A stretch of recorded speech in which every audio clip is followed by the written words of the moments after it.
आज तक रेडियो सुनता है सारा जहां।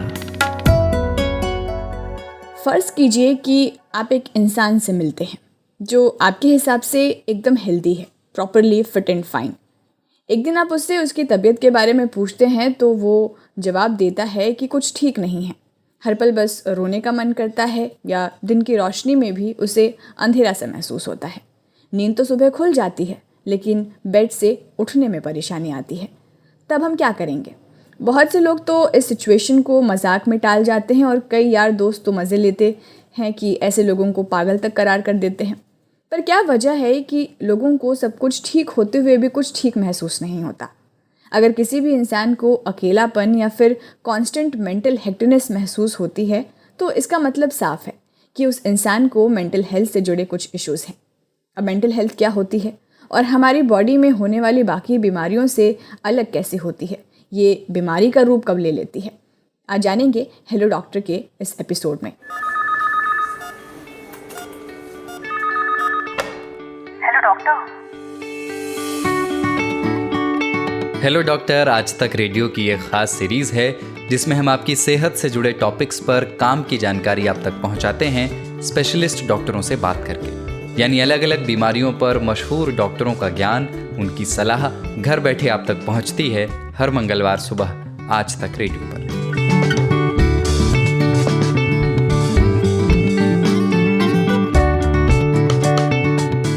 नमस्कार, मैं हूँ खुशबू और आप सुन रहे हैं आज तक रेडियो पर हेलो डॉक्टर।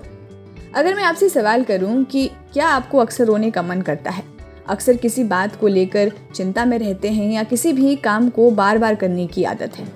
अगर आप इन सभी सवालों का जवाब हाँ में देते हैं तो आप किसी मानसिक समस्या का शिकार हो सकते हैं। लेकिन यहाँ ये भी ध्यान देने की ज़रूरत है कि सिर्फ एक दिन ऐसा महसूस होता है तो ये नहीं कि आप मेंटल इलनेस का शिकार हो रहे हैं। तो आपको पता कब चलेगा कि आप इस ओर बढ़ रहे हैं? कब डॉक्टर को दिखाने की ज़रूरत है, कब दवाई का सहारा लेने की? ये सारे सवालों के ऊपर एक ताला सा लग जाता है क्योंकि लोग हिचकिचाते हैं। हिचकिचाए भी क्यों ना, भारत में मानसिक सेहत एक ऐसा विषय है जिस पर खुलकर बात नहीं होती। अब इसमें डिप्रेशन को ही ले लीजिए। डिप्रेशन ये वर्ड अगर आप किसी अपर या लोअर मिडिल क्लास के आगे बोलोगे तो वो इंसान पक्का आपकी बात को हंसी में टाल देगा, साथ में ये भी बोलेगा कि ये डिप्रेशन अमीर लोगों का चोचला है, काम ना करने का बहाना है।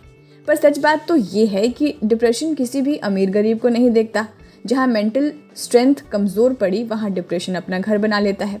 WHO की रिपोर्ट ये दावा करती है कि भारत में 5 करोड़ से ज़्यादा लोग ऐसे हैं जो डिप्रेशन के शिकार हैं।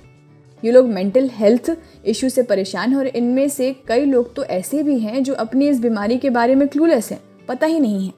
पर आखिर ये डिप्रेशन इतना विग्रस क्यों है? एक रिपोर्ट ये दावा करती है कि अगर कोई सुसाइड करता है तो उसके पीछे का सबसे बड़ा कारण है डिप्रेसिव स्टेट ऑफ माइंड।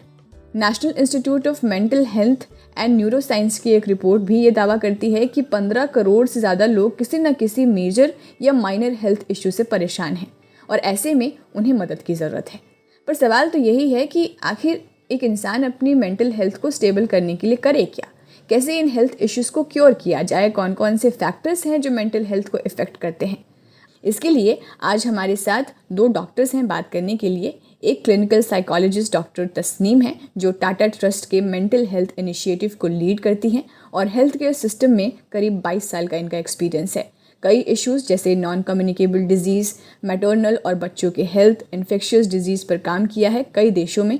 और फिर है हमारे साथ मुंबई के फोर्टिस हॉस्पिटल मुलुंद में consultant psychiatrist doctor Kedar Tilwe.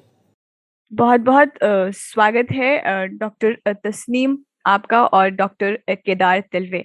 Thank you Khushbu. Thank you, Kushbu. Nice to be here. डॉक्टर आज हम लोग मेंटल हेल्थ के ऊपर बात करना चाहते हैं जो आज के एक हेल्थ टॉपिक में सबसे बड़ा जो एक कंसर्निंग टॉपिक है वो यही है हेल्थ, मेंटल हेल्थ को लेकर। तो आज के टाइम पर मेंटल हेल्थ के कंसर्न्स टाइम टू टाइम लोगों के पास रहते हैं। लाइक इस तरीके का एनवायरनमेंट ही हो चुका है। लेकिन मेरा सवाल आपसे ये है कि मेंटल हेल्थ कंसर्न जो है कब एक मेंटल इलनेस का रूप ले लेती है? तो डॉक्टर तस्नीम, मैं आपसे पहले शुरुआत करना चाहती हूँ कि एक मेंटल हेल्थ कंसर्न तो टाइम टू टाइम है हम लोग के पास, हर लोगों के पास होती है ये शिकायतें, लेकिन ये एक मेंटल इलनेस में कब तब्दील हो जाती है? So thank you, Khushbu. Thank you for having us on this talk. आपका बहुत धन्यवाद. और बहुत ही पर्टिनेंट सा सवाल है ये. हम ऐसे टाइम में जी रहे हैं कि मेंटल हेल्थ सही में एक इम्पॉर्टेंट कंसर्न है. तो मेंटल हेल्थ और mental health, wellness and illness जो है एक कंटिन्यूअम पे होता है ना. और there is no 100% mentally healthy and there is no 100% mentally ill, right? उस कंटिन्यूअम पे हम सभी लोग कहीं ना कहीं उसी कंटिन्यूअम पे है. some days are good, some days are not so good, some days, ये सब हमने आम तौर पे एक्सपीरियंस किया है ना. some days we feel less productive, less better, and some days are good, very productive, we sleep well, etc. So ये कुछ ups and downs normally चल रहे होते हैं लाइफ के, और ये पार्ट ऑफ द गेम है. और for it to become a mental illness, है ना, बहुत सारी स्पेसिफिक चीजें होती है. एक तो मेंटल इलनेस इटसेल्फ बहुत ही ब्रॉड सा एक टॉपिक है, और उसमें कई सारे तरह के डिसऑर्डर्स और बीमारियां आती है. और एक डिसऑर्डर या बीमारी को डायग्नोज करने के लिए बहुत सारी क्राइटेरिया मीट करनी पड़ती है, जिसमें अलग अलग चीजें होती है, जैसे कि सिम्टम्स, फिर और ग्रुप ऑफ सिम्टम्स होते हैं, और फिर होता है वक्त. 2 दिन ऐसा फील करने से शायद कोई मेंटली इल नहीं कहलाता, है ना. तो हर एक डिसऑर्डर का अपना एक दायरा होता है, अपना एक टाइम फ्रेम होता है, जिसमें जो वो एक्सपीरियंस इतना लंबा हो तो ही उसे डिसऑर्डर माना जा सकता है.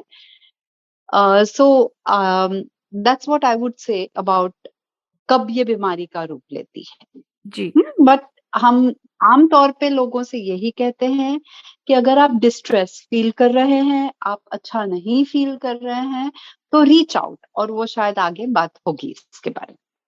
जी.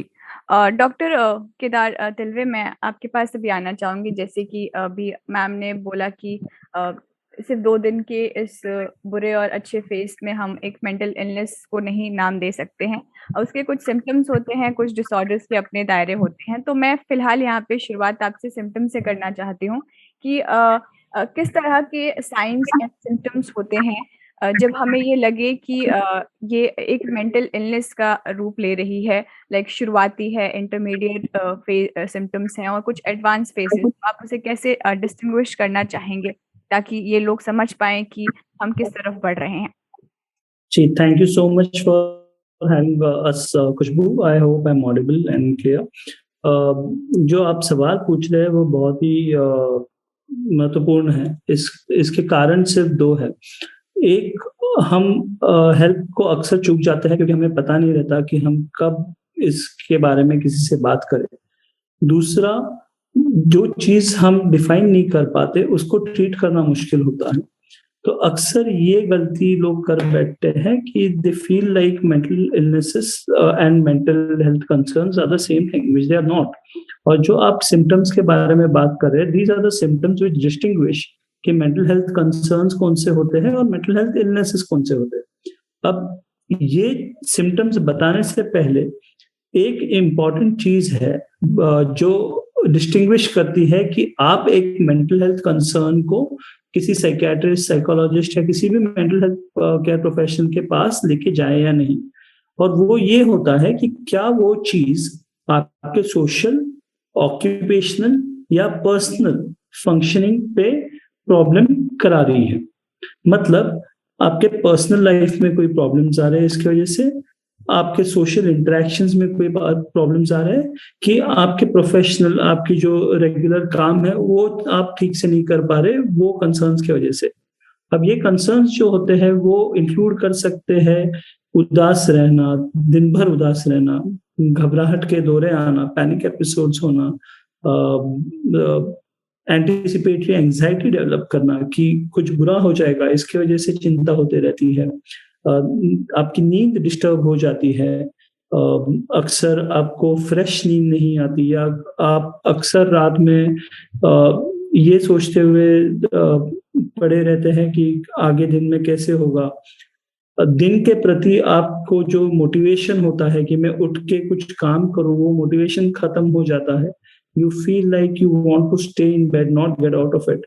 So these are some of the symptoms of normally found or very quickly, very commonly found mental illnesses like anxiety, depression, panic attacks.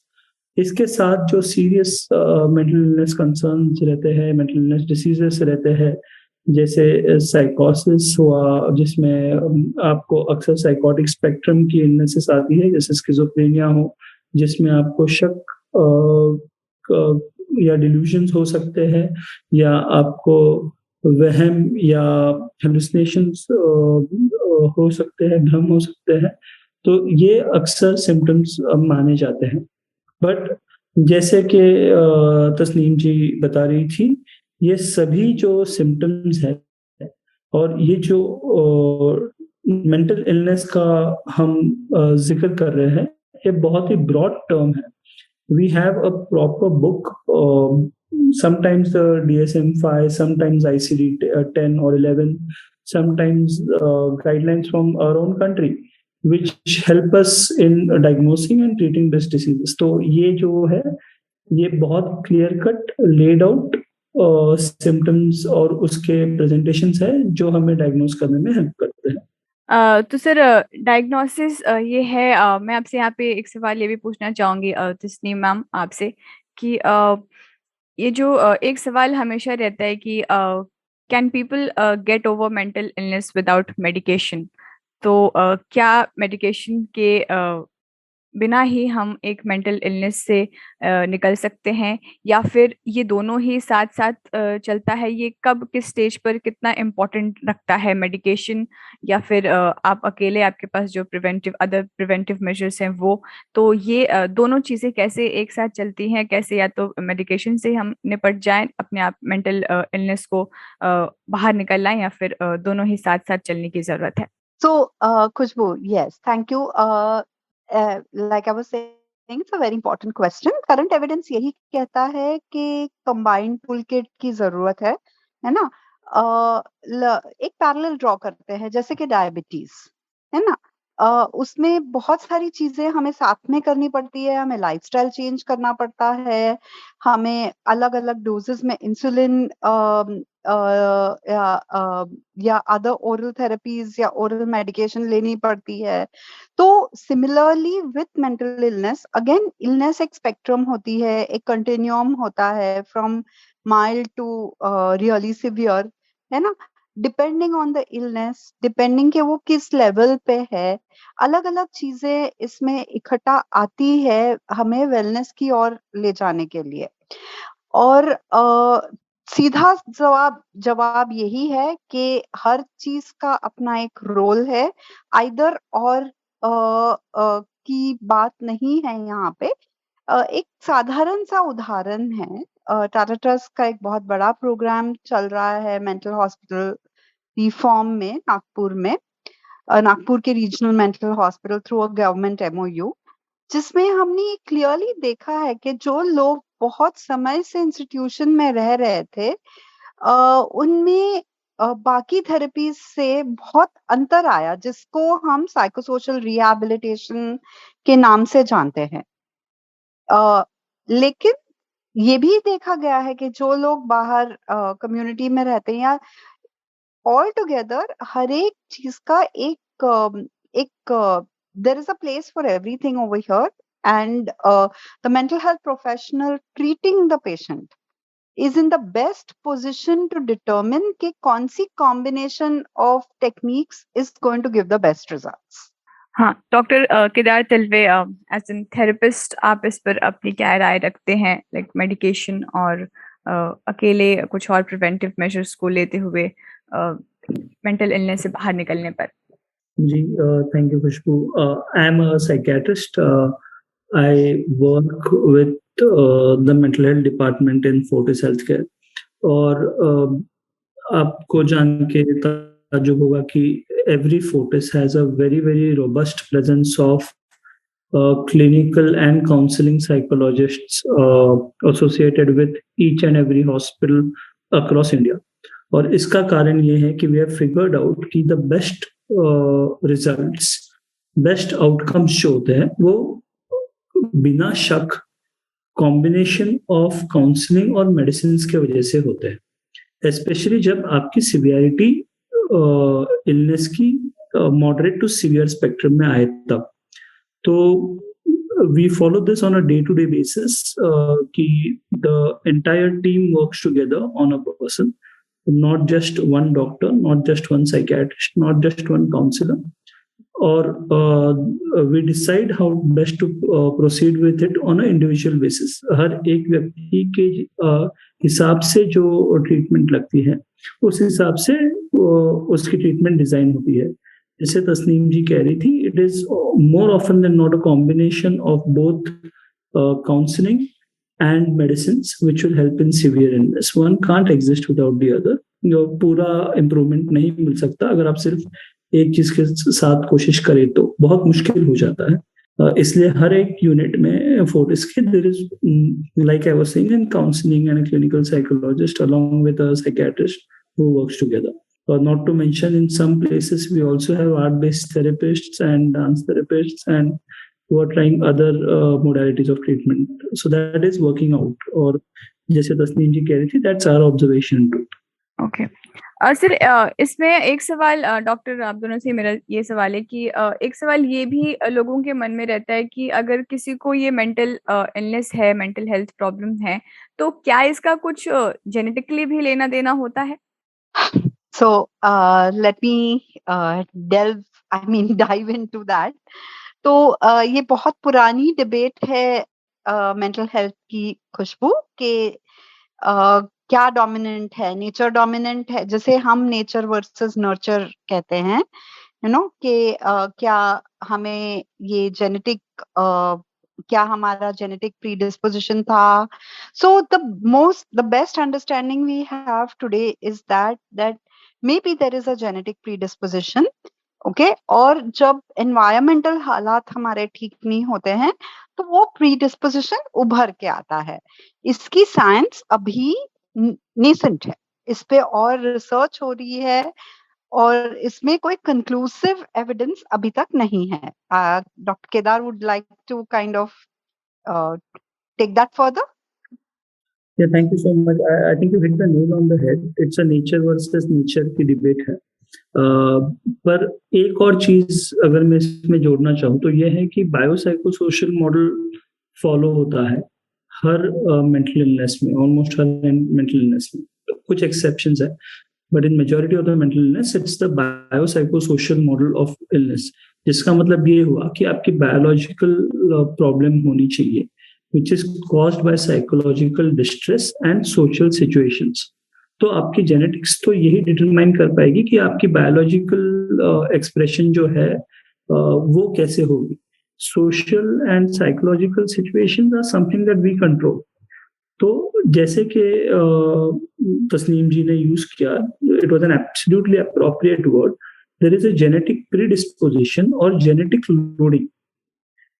ये है कि आपको वहां पे ज्यादा चांसेस है कि आपको एंजाइटी या डिप्रेशन हो। ये जरूरी नहीं है कि आपको वही बीमारी हो जो आपके फैमिली में है, और कंपलसरी तो बिल्कुल नहीं है कि यही बीमारी आपको हो। इसके लिए कोपिंग स्किल्स डेवलप करना, इसके लिए लाइफ स्किल्स डेवलप करना, इसके लिए बीमारी को समझ के उससे जूझने की तैयारी करना, ये बहुत फर्क आता है इससे। And even though the jury is still out, we beginning to realise कि अगर जल्दी इंटरवेंशन करेंगे तो फायदा हो सकता है और प्रिवेंशन भी हो सकता है। If that answers the question, Tasneem ji, if you want to add, please add to this. I think that's good. Dr. Kedar, you have covered all bases, I think. जी सर, यहाँ पर अभी फिलहाल हम अभी थोड़े से एज ग्रुप की तरफ बढ़ते हैं, बच्चों के ऊपर खासकर।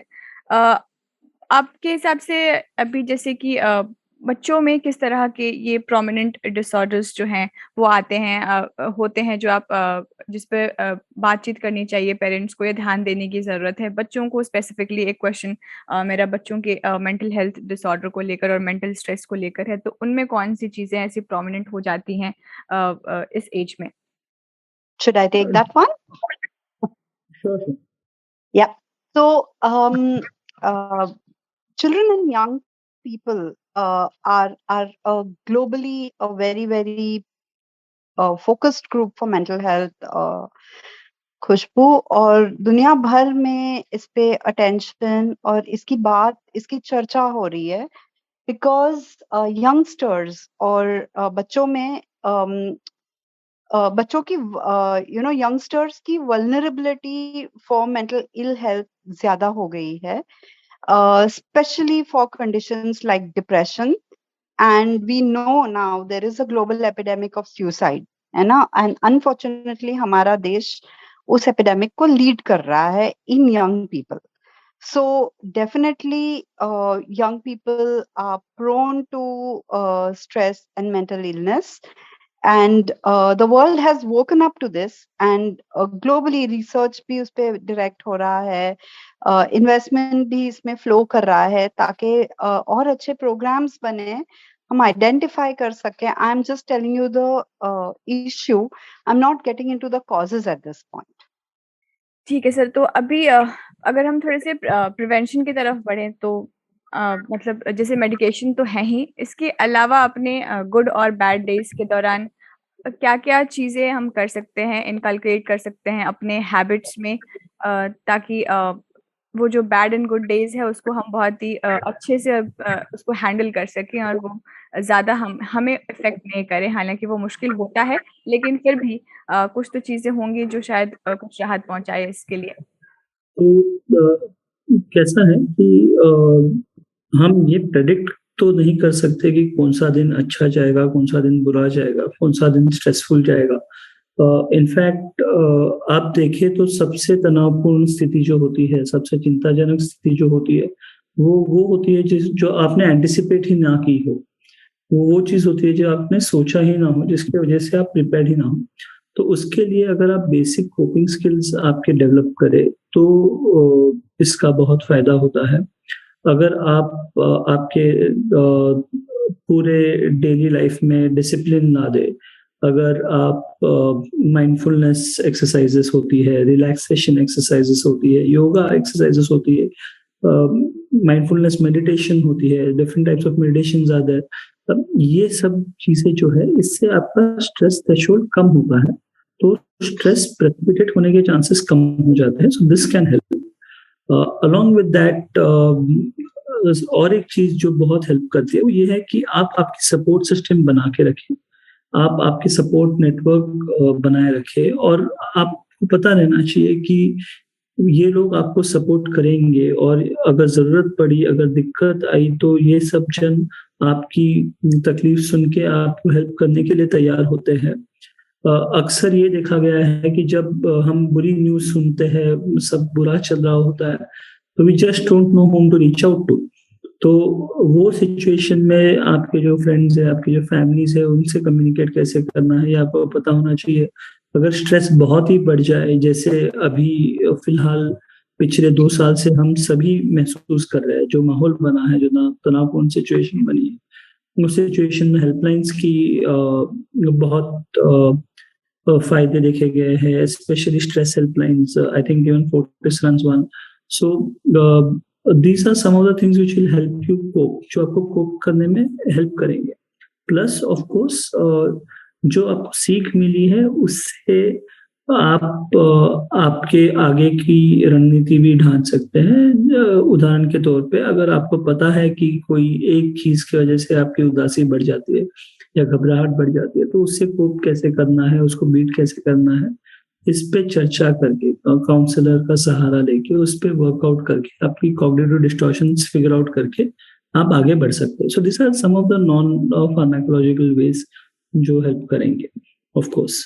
तस्नीम मैम, आप इस पर कुछ कहना चाहती हो? Okay, so of course, whatever Dr. Kedar has said is all very relevant, and on a day to day basis, है ना, मैनेजिंग योर सेल्फ, और ये हम बहुत अच्छी तरह से दर्शाते हैं. So the other programme that we also run for the Nagpur district is the district mental health programme for the whole district, जिसमें एक बहुत बड़ा सेगमेंट काम का है कम्युनिटी में अवेयरनेस लाना, जिसे हम मेंटल हेल्थ लिटरेसी भी कहते हैं, है ना. जिसमें हम अलग अलग चीजों के बारे में बात करते हैं कि how do you inculcate a positive attitude, how do you think, how do you work with the thoughts that distress you, जैसे जो टेक्निक्स एक अम्ब्रेला टर्म जैसे कॉग्निटिव बिहेवियर थेरेपी में आती है, तो हम गांव गांव में लोगों के साथ ये काम करते हैं कि you know what are effective parenting habits, how do you help a child change his behaviour. So there are many things that you can do in the spectrum of staying mentally well, है ना. और जैसे doctor Kedar ने rightly point out किया कि social network एक बहुत बड़ी चीज है और बहुत इंपॉर्टेंट चीज है. You know, how do you vent, how do you talk to somebody, how do you find a safe space to talk, है ना, जहां आप अपनी सारे आपकी जो इंटीमेट डिटेल्स है आप किससे शेयर कर सकते हो. You can think about that person in your life, and you can make these changes. You can build that supportive system around you, जो आपको आपके low times में या जब आप mentally थोड़ा down feel कर रहे हैं या unwell feel कर रहे हैं, तब आपको ये मदद कर सकता है. So there's a whole spectrum of work that the Tara Trust does in the community, जो इसी पे है, you know. बाकी क्लिनिकल पॉपुलेशंस तो है ही जिन्हें हम क्लिनिक्स में रेफर करते हैं और जहां हमारे स्पेशलिस्ट उनको देखते हैं, बट बहुत सारा मेंटल हेल्थ का काम इस डोमेन में जाता है, जहां हम लोगों के साथ आम जीवन के बारे में बात करते हैं, आम स्ट्रेसर्स के बारे में बात करते हैं, ग्रीफ के बारे में बात करते हैं. डॉक्टर केदार ने कोविड की बात की. All of us have faced some और the other kind of loss, है ना. किसी की नौकरी गई, किसी के दोस्त गया, किसी के घर वाले को अफेक्ट हुआ. Some or the other thing has happened to all of us in this time. So we can develop effective grieving habits, जो हमें मदद कर सकती है इस लॉस को फेस करने के लिए, इस लॉस से उभरने के लिए, इस पे ग्रीव करने के लिए. So there are on that note that हम बहुत कुछ कर सकते हैं अपने लिए, अपने आप के लिए, and that's a conversation for a different day and a different time. But let's leave it on that note that there are many positive things that we can do to make ourselves healthy, mentally healthy and well. जी doctor, तो बहुत बहुत शुक्रिया doctor Tasneem आपका और doctor Kedar तिलवे, जो आपने इस टॉपिक पर, सबसे एक कंसर्निंग टॉपिक पर हमने बात की, और होपफुली लोगों को ये पसंद आया हो और वो लोग इस पर गौर करें जो भी आपने टिप्स बताए to stay positive in our bad days. तो thank you so much ma'am, thank you so much sir. Thanks a lot, Khushbu. Take care. Bye, Dr. Kedar. It was nice meeting you. Nice connecting with you. Thank you so much. तो उम्मीद करती हूँ आज की ये बातचीत आप सभी को पसंद आई हो और इन डॉक्टर्स के एडवाइजेस को आप ध्यान में रखेंगे अगर कभी भी कुछ ऐसा महसूस होता है. तो कोई और बीमारी हो जिस पर आप हेलो डॉक्टर सुनना चाहते हैं या किसी इलाज के बारे में आप जानना चाहते हैं, तो हमारा ईमेल पता नोट कर लीजिए, radio@aajtak.com. हमारे लिए अगर कोई सलाह, सुझाव या शिकायत हो तो उसका भी स्वागत है. हेलो डॉक्टर के ऐसे ही और एपिसोड्स को आप hub hopper, Google podcast, Apple podcast, Spotify, जियो7, पॉकेट कास्ट जैसे प्लेटफॉर्म्स पर भी सुन सकते हैं. मेरा नाम खुशबू है. दीजिए इजाज़त और सुनते रहिए आज तक रेडियो. नमस्कार.